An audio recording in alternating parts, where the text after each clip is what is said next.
These chaotic scenes in France have been a common sight since the start of this year. But what began peacefully turned ugly from March 16th. So, why are the French angry with their government? In Paris, there is growing unrest over the government's decision to change the state pension age from 62 to 64.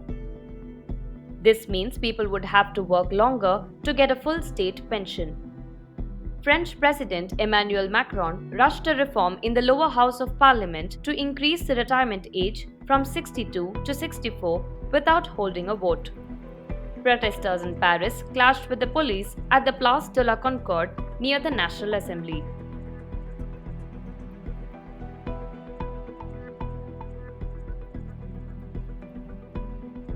In France, all retirees get a state pension. The pensions are funded by the mandatory payroll taxes paid by those currently working. This means that several generations have been able to retire with an assured pension. However, the government argues that as the life expectancy in France increases, so does its aging population. It implies that there will be more retirees than new people joining the workforce. The change in retirement age from the current 62 to 64 means that people will have to work longer or contribute payroll taxes for a greater number of years to get a full state pension. For example, those who were born in 1961 and were due to retire this year will have to work an additional 3 months in order to get a full pension. And those born in 1968 will have to be 64 and should have completed 43 years of work when they retire. However, there are exceptions.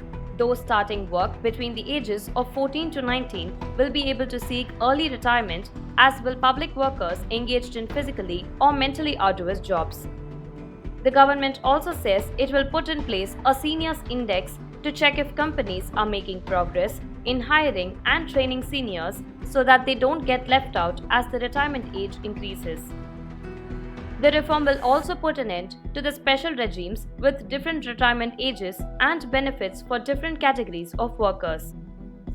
This includes rail workers, electricity and gas workers, and central bank staff. However, the changes will only apply to new workers in these sectors. Existing workers will still benefit from the special regimes. The minimum retirement age only applies to those who have worked enough years to qualify.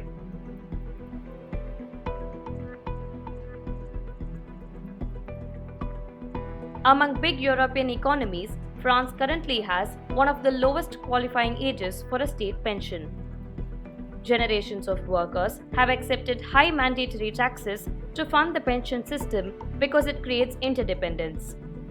But observers worry that the reform will come as a disadvantage to blue-collar workers who often start working young, have shorter life expectancies, or have less optimum working conditions compared to white-collar workers.